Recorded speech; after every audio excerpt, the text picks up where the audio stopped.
जय हिंद साथियों, मैं विकास एक बार फिर से आपके अपने YouTube चैनल विकास यादव यूपी पुलिस पे हार्दिक स्वागत करता हूं। मैं उम्मीद करता हूं आप सभी लोग ठीक होंगे, अच्छे होंगे, आपकी तैयारी बेहतर तरीके से चल रही होगी। आप जिस भी आपकी अपकमिंग वैकेंसीज होंगी आपकी उसकी तैयारी बेहतर तरीके से कर रहे होंगे।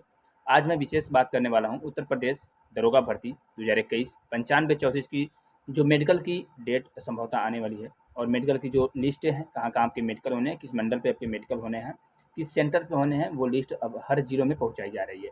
दूसरी चीज़, यूपीएसआई 9534 जो मेडिकल के बाद कि मेडिकल क्या होता है, मेडिकल में क्या क्या चेक होता है, किस तरीके से मेडिकल होता है, मेडिकल में क्या क्या सावधानियां बरतने की आवश्यकता है और लास्ट के दिनों में। ठीक है, मैं स्टेप बाय स्टेप आपको थोड़ा सा बताऊंगा कि सबसे पहले क्या होता है जब आप जाते हैं मेडिकल के लिए। तो ठीक है, पहले तो मैं आपको बता दूं कि अगर आप मेडिकल के लिए जाएंगे तो सबसे पहले तो आप सभी साथियों को एक जगह आराम से बैठाया जाएगा, वहाँ पे जहाँ भी आपके मेडिकल होंगे, जिस भी सेंटर पे मेडिकल होंगे। मेडिकल आप वहाँ पहुँचने के बाद नेम वाइज या वो रोल नंबर की अकॉर्डिंग मतलब एक लिस्ट बना देते हैं कि हाँ 1 से 10 तक के पहले विद्यार्थी जाएंगे, फिर 10 से 20 इस तरीके से, मतलब वो एक ग्रुप बनाते हैं। ठीक है, जब मेडिकल चेकिंग के लिए जाते हैं, जब मेडिकल चेक होता है, जो मेडिकल हॉल में आप जाते हैं जहाँ डॉक्टर्स की टीम होती है पूरी, तो वहाँ 10 से 15 बच्चों का एक ग्रुप बनता है कि हाँ 10 बच्चे अब जाएंगे इस बार, फिर 10 बच्चे इस बार जाएंगे, 10 बच्चे इस बार जाएंगे, जितने अगर कैंडिडेट्स होंगे, अगर 100 कैंडिडेट्स हैं तो हो सकता है 10 कैंडिडेट्स का 10 टाइम्स में वो आपको बुलाएंगे उसी दिन। ठीक है, उसी दिन आपको बुलाते हैं। और हो भी सकता है अगर मेडिकल में ज़्यादा विद्यार्थी होंगे तो मेडिकल अगले भी दिन हो सकता है, उसमें परेशान होने की आवश्यकता बिल्कुल भी नहीं है। ठीक है, तो आप जैसे वहाँ पहुँचते हैं तो आपके डॉक्यूमेंट्स रेडी रहने चाहिए, क्योंकि डॉक्यूमेंट्स लास्ट में आपके वहाँ पे क्या होते हैं, जमा होते हैं। जो फोटो कापी आप ले जाएंगे वो आपके जमा होते हैं। ठीक है, कुछ डॉक्यूमेंट्स। उसके बाद आपका सबसे पहले मेरे सभी साथियों के ये कहना है कि क्या सर हाइट दोबारा मेजरमेंट की जाती है? तो मैं बताता हूँ कि हाइट वहाँ मेजर नहीं की जाती है। मेडिकल के दौरान हाइट हो सकता है कुछ सेंटर्स पे किए भी जाते हैं, कुछ सेंटर्स पे नहीं भी किए जाते हैं, क्योंकि हाइट आपका पहले हो चुका होता है।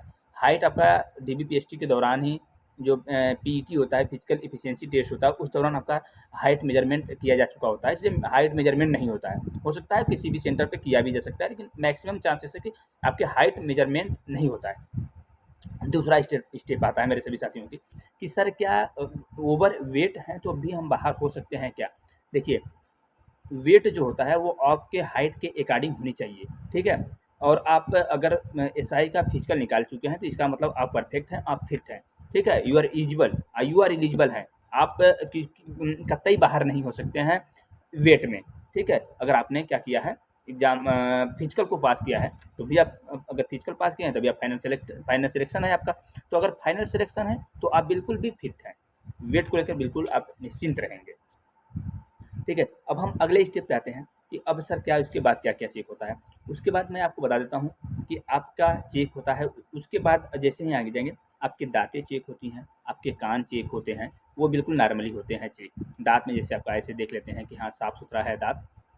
ठीक है, उसके बाद कान में थोड़ा-सा टार्च जला के वो देखते हैं, कान में देख लेते हैं, बिल्कुल ये बिल्कुल नॉर्मल बता रहा हूँ, एकदम बिल्कुल नॉर्मल होता ही है। ठीक है, तो नॉर्मल तरीके से होता है। आपके आँख मतलब कान चेक हो जाते हैं, दाँत होते हैं, ये 2 स्टेप पहले होते हैं। उसके बाद आपके आइज़, आपकी आँखें चेक की जाती हैं, जो 6/6, 6/9 कलर विज़न होता है, वो सारी चीज़ें चेक होती हैं। आपको थोड़े से डिस्टेंस पे लगा रहता है एक बोर्ड टाइप का, बोर्ड पे लिखा रहता है क, ख, ग, ए, बी, सी, डी, इस तरीके से लिखा रहेगा। वहाँ पे आपको पढ़ना रहता है कि हाँ, इस अक्षर को वो इंडिकेट करते हैं कि हाँ, क पे हाथ रखकर या किसी स्टिक से वो इंडिकेट करते हैं कि इस अक्षर को आप पढ़िए। तो आप बताएँगे कि हाँ, ये क लिखा हुआ है या ख लिखा हुआ है, ए लिखा हुआ है या बी लिखा हुआ है, ये आपको बताना पड़ता है। ठीक है, अगर नहीं बता पाएँगे तो आप संदेह में आते हैं, फिर आपको हो सकता है रीमेडिकल भी दिया जा सकता है या वहीं से डिस्क्वालीफाई भी किया जा सकता है, लेकिन मैक्सिमम चांस होते हैं कि आपको रीमेडिकल दिया जाता है। ठीक है, रीमेडिकल होता है आपके जिले के अस्पताल पर होता है। ये हो गया आपका आइज चेक। उसके बाद आइज के बाद आपके आते हैं फ्लैट फुट और नॉकनी। जैसे कि फ्लैट फुट जो आपका पैर के तलवे होते हैं बिल्कुल सपाट होते हैं, तो उसे चेक किया जाता है। एक बोरा होगा या जो वो आता है आपका कॉटन वाला सूत का, जो या तो कोई कपड़ा होगा उस पे भिगो करके आपके उस पे चढ़ाएँगे आपको, फिर आपका पैर पूरा तलवा भीग जाएगा। उसके बाद आपको फर्श पे चलाते हैं, तो फर्श पे अगर चलाएँगे तो अगर आपका बिल्कुल कर्व टाइप का बनना चाहिए। ऐसा नहीं कि कर्व नहीं बनेगा, अगर कर्व नहीं बनता है तो इसका मतलब आपको फ्लैट फुट है, तो थोड़ी समस्या आपको हो सकती है। ठीक है, तो इसको आप फ्लैट फुट को घर पर भी चेक कर सकते हैं। उसके बाद अगला चीज़ आपका स्टेप आता है नॉकनी। नॉकनी का मतलब ये होता है कि जो आपके पैर के घुटने होते हैं, पैर पैर दोनों पैर के घुटने होते हैं वो आपस में टच नहीं करने चाहिए, थोड़े से गैप होने चाहिए, ठीक है? तो वो भी चीज़ें होती हैं, वो नापनी होती है और फ्लैट होती है। ये इतने चीज़ें चेक होती हैं। कुछ मेरे साथियों के एक और क्वेश्चन थे कि सर क्या अंडर पार्ट्स भी चेक होते हैं? तो ये सेंटर्स पे डिपेंड करता है, किसी-किसी सेंटर्स पे होते भी हैं, किसी-किसी सेंटर्स पे नहीं भी होते हैं। तो इस चीज़ को लेकर के मेडिकल को लेकर के बिल्कुल परेशान होने की आवश्यकता नहीं है।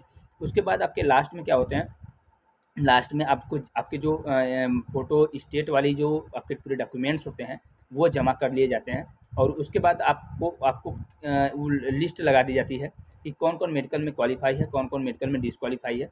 वहाँ पे आपको लिस्ट दे दिया जाएगा या तो आपको बता दिया जाता है कौन री-मेडिकल में है, उसको भी बता दिया जाएगा। सारी चीज़ें वहीं पे कन्फर्म कर दी जाती हैं। तो अगर आप मेडिकल में पास हो जाते हैं, तो आप सोचेंगे कि आपको कोई डॉक्यूमेंट दिया जाएगा या कोई इस तरीके से दिया जाएगा जो आपको जॉइनिंग के लिए, तो ऐसा कुछ भी नहीं होता है। वहाँ पे नहीं दिया जाता है कि आपकी जॉइनिंग कब से होगी, ठीक है? आप कब से ट्रेनिंग पे जाएँगे। बस वहाँ से मेडिकल हो गया, आप देख लेते हैं कि हाँ, आप पास हैं, तो आप वहाँ से चले आएँगे, ठीक है? आप क्वालीफाई हैं, तो वहाँ से चले आते हैं। वो मेडिकल की बाद में आपका ट्रेनिंग सेंटर से संबंधित या जॉइनिंग से संबंधित चीज़ें अपडेट होती रहती हैं, ठीक है? तो ये पूरा प्रोसेस है आपका यूपीएससी 9534 के मेडिकल से संबंधित। तो आप बिल्कुल निश्चिंत रहेंगे। मैंने एक चीज़ पहले भी बता चुका है कि दलालों से आपको सावधान रहना है। अगर कोई ये कहता है कि मुझे इतने पैसे दे दीजिए, मैं आपको मेडिकल में पास करा दूँगा, तो इन सारी चीज़ों से आपको दूर रहना है बिल्कुल। जो भी चीज़ें होंगी वो निष्पक्ष होंगी, निष्पक्ष तरीके से ही मेडिकल होता है, ठीक है? तो अगर आपने 3 स्टेप डीबीपीएसटी सबसे बड़ी चीज़ एग्ज़ाम आपने क्वालीफ़ाई किया, डीबीपीएसटी, पीईटी किया, उसके बाद आपने मेडिकल भी मेडिकल आपके पास लास्ट ऑप्शन होता है, तो आप मेडिकल में इस तरीके की कोई भी कृत्य मत करिए जिससे आपको समस्या का फेस करना पड़े। आप अगर मेडिकल में आप आराम से फिट हो जाएँगे, मैं बता रहा हूँ कि 99% स्टूडेंट मेडिकल में पास होंगे। बिल्कुल भी एकदम 100% है कि आप पास होंगे, ठीक है? क्योंकि मेडिकल बिल्कुल नॉर्मल होता है, ऐसा नहीं है कि मिलिट्री या पैरामिलिट्री फोर्सेस की तरह होता है, वैसा मेडिकल नहीं होता है। तो आप निश्चिंत रहेंगे और आप सभी साथियों को मेरी तरफ से बेस्ट ऑफ लक है आपके मेडिकल के लिए। और मैं कामना भी करूँगा और माता रानी से कि आप सभी साथियों का मेडिकल फिट हो और आप बेहतर तरीके से ट्रेनिंग पे जाएँ, आपकी जॉइनिंग डेट भी जल्द से जल्द आ जाए। और अगर आप सभी साथी अगर हमारे यूट्यूब चैनल पे नए हैं, तो एक बार ज़रूर सब्सक्राइब कर लीजिएगा, क्योंकि गवर्नमेंट जॉब से संबंधित कोई भी लेटेस्ट अपडेट होगा, तो सबसे पहले आप सभी साथियों को देने की कोशिश करता रहता हूँ, ताकि आप हर उस गवर्नमेंट जॉब से संबंधित कोई भी लेटेस्ट अपडेट हो, तो उससे लगातार अपडेट रहें। धन्यवाद सभी साथियों का मेरे साथ जुड़ने के लिए।